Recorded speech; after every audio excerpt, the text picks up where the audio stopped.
pada malam hari ini sedang memiliki permasalahan ataupun Anda memiliki persoalan dalam kehidupan Anda bisa menceritakan kepada kami, bertanya kepada kami.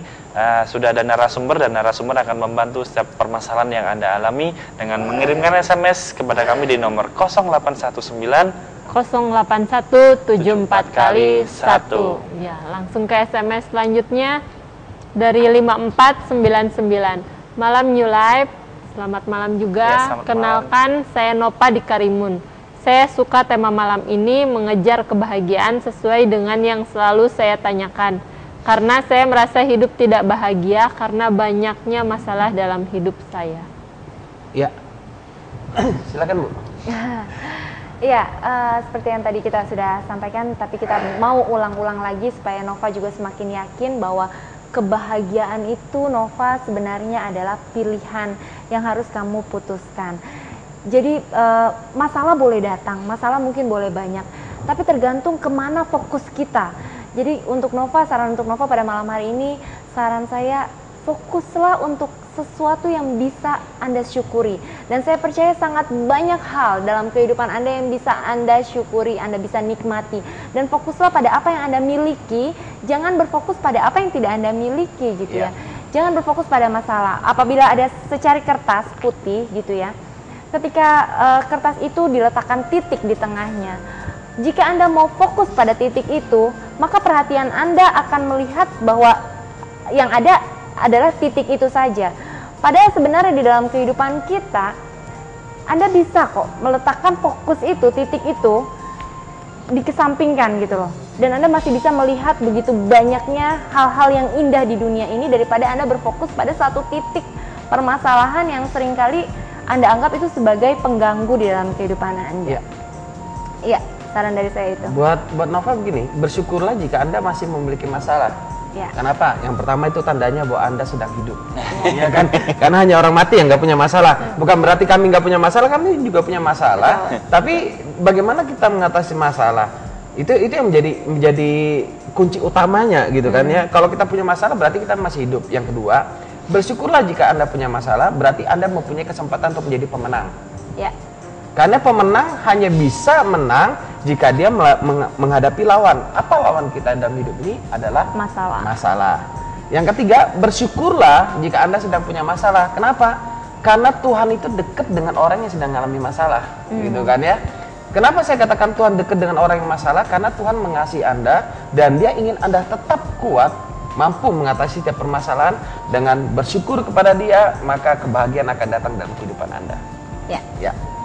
Ya, SMS selanjutnya dari 5983. Selamat malam, aku Tina. Aku mau tanya, selama ini aku merasa kurang sempurna di dalam rumah tangga. Karena selama ini aku mengharapkan untuk cepat punya anak, tetapi sampai sekarang kebahagiaan yang aku tunggu itu sampai sekarang belum datang. Begini, makanya buat Tina begini, jangan sandarkan kebahagiaan kepada sesuatu. Anda menyandarkan kebahagiaan kepada anak. Gitu kan, kalau punya anak baru bahagia. Padahal tidak seperti gitu. Waktu Anda belum menikah, Anda tuh bisa bahagia saja. Kenapa? Karena Anda memutuskan untuk berbahagia. Anda menjadi orang yang berbahagia. Kenapa anak menjadi ukuran penghancur kebahagiaan Anda? Gitu kan? Mungkin kalau Anda berkata, oh iya Pak, memang kita yang terpenting kan dalam rumah tangga anak. Iya, itu kalau Tuhan memberi. Siapa tahu masing-masing Tuhan punya tujuan masing-masing dalam hidup kita. Siapa Anda belum diberi anak supaya Anda bisa menjadi orang tua bagi banyak anak yang lain yang tidak memiliki orang tua, gitu ya. Dan kita nggak tahu kapan waktunya. Ada orang-orang yang sudah 5 tahun, 10 tahun baru punya anak, nggak apa-apa. Dinikmati saja. Jangan biarkan karena masalah anak kita nggak berbahagia. Kalau kita nggak bahagia, gimana mau produksi yang baik buat sang anak? Jadi percayalah begini. Kebahagiaan itu akan merubah banyak hal gitu. Iya. Waktu Anda berbahagia, Anda bisa melihat hidup jauh lebih indah. Oh, nggak ada anak. Oh, berarti kesempatan untuk aku bulan madu sama istriku. Kan gitu. Loh iya. Dulu saya cepet-cepet. 3 bulan langsung jadi gitu kan. Wah, mau bulan madu lagi sudah kurang. Tunggu anak selesai lahir, baru bulan madu lagi, Bu. Ya, seringkali orang pola pikirnya seperti ini. Saya mendapatkan sesuatu dulu, baru saya berbahagia. Padahal sebenarnya kebahagiaan kita akan menarik sesuatu itu datang kepada kita. Jadi kalau kita ingin bahagia, hal yang paling pertama yang harus kita lakukan adalah seringkali merubah cara pandang kita tentang kebahagiaan itu sendiri. Betul. Ya.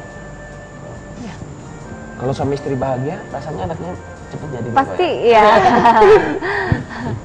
Anaknya juga yang dilahirkan akan bahagia gitu kan gitu pastinya. Ya. Jangan stres. Kalau stres anaknya nanti keluarnya cemberut. Ya. SMS selanjutnya dari 1334. Selamat malam New Life, saya Ibu Hamria, warga Ruli, Bukit Senyum. Saya mau bercerita sedikit. Ada seorang di tempat saya tinggal yang sakit jiwa. Padahal keluarganya ada, tapi tidak ada yang peduli. Walau sudah bertahun-tahun dia hidup di luaran panas dan dingin, makan makanan yang tidak layak, terkadang tak memakai pakaian sehelai pun. Bahkan jadi ejekan anak-anak kecil setempat. Saya sangat prihatin sekali sama dia dan saya berbesar hati dan keinginan untuk menolong. Tapi saya bingung Pak, hilangkan langkah apa yang harus saya ambil untuk menolongnya. Saya minta pendapat dan solusinya dari Bapak dan Ibu semua. Terima kasih. Ya. Kalau gini Bu, saya sangat menghargai ya Bu ya, niat baik Ibu yang luar biasa, yang peduli dengan lingkungan di sekitar Ibu, dan saya rasa ini hatinya sangat luar biasa ya. Saya sampai terharu gitu, dan saya sampai saya menunjukkan apresiasi Bu yang sangat luar biasa untuk Ibu. Hanya saja begini Bu, kita juga harus melihat bahwa orang yang Ibu mau tolong ini kan memiliki ada sakit gitu ya.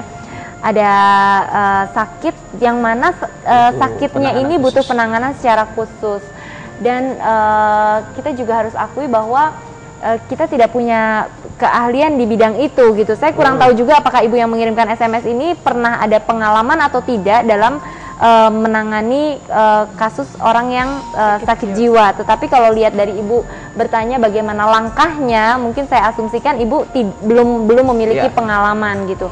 Nah, kalau menurut saya Bu, bantuan yang terutama yang Ibu bisa berikan, karena Ibu juga sudah memiliki hati, Ibu mungkin bisa bantu untuk yang paling pertama sekali, Ibu bantu untuk mendoakan dulu.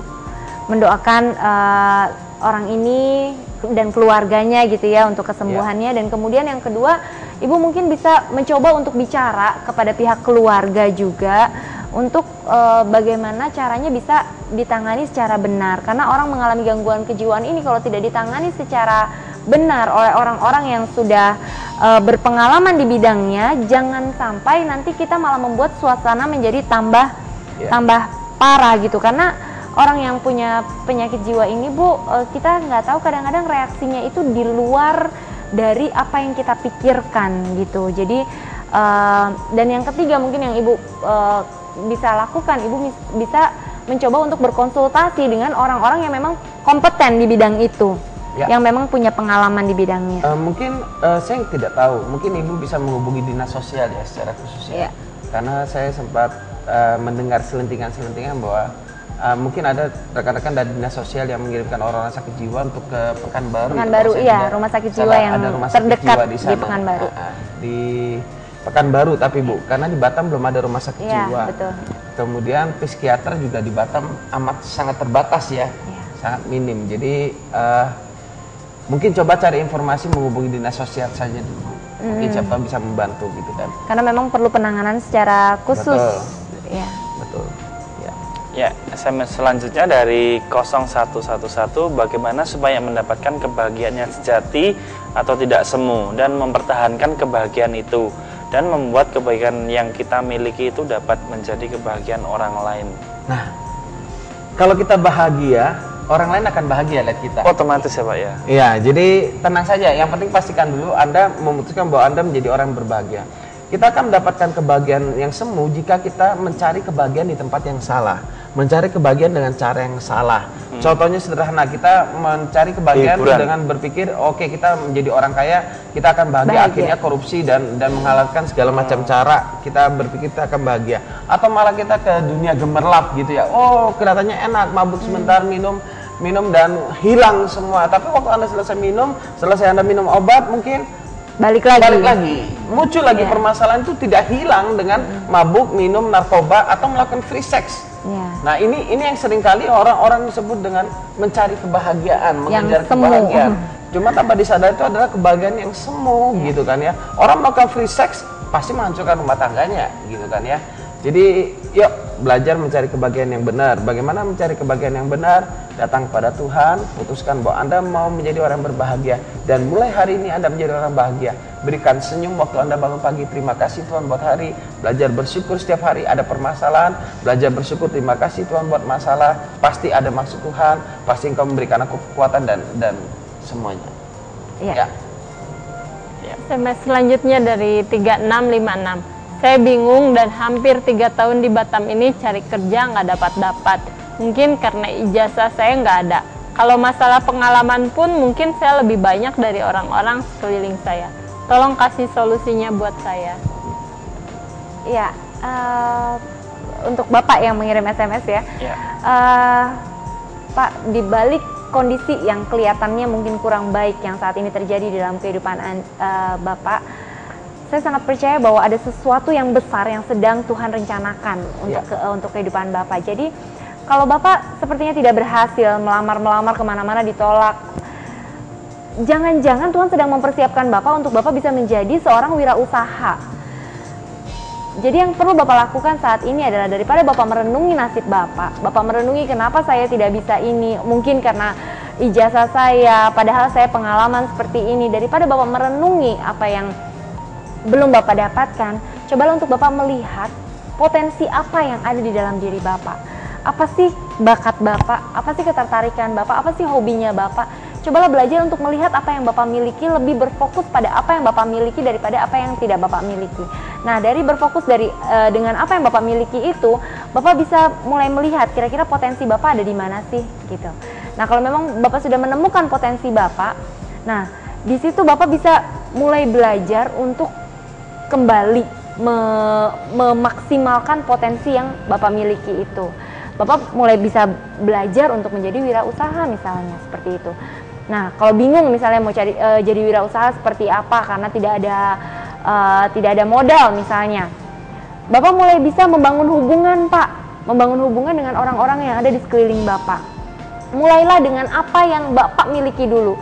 Orang-orang di sekeliling, masa Bapak tidak ada sih orang kenalan 1, 2, 3 orang?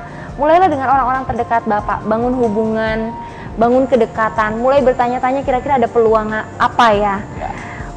Kemudian yang ketiga yang bisa Bapak lakukan juga selain Bapak membangun hubungan, mulailah Bapak melihat peluang yang kemungkinan walaupun tidak sesuai dengan pengalaman kerja yang Bapak miliki, dengan bidang yang Bapak miliki, tetapi mulailah untuk merendahkan hati, untuk belajar menerima apapun pekerjaan yang disediakan, begitu ya. Apapun pekerjaan yang tersedia gitu ya, karena saya percaya di luar sana sebenarnya peluang untuk bekerja itu sebenarnya terbuka sangat lebar, tinggal bagaimana kitanya mau atau tidak gitu. Kadang-kadang ada orang-orang tertentu yang merasa gengsi kalau harus melakukan pekerjaan yang dianggapnya nggak sesuai sama keahliannya, atau dianggapnya oh saya seharusnya layak untuk mendapatkan gaji yang lebih tinggi, sementara kalau di tempat itu saya kok hanya dinilai gajinya tidak sebanding dengan apa yang sebelumnya pernah saya dapatkan gitu.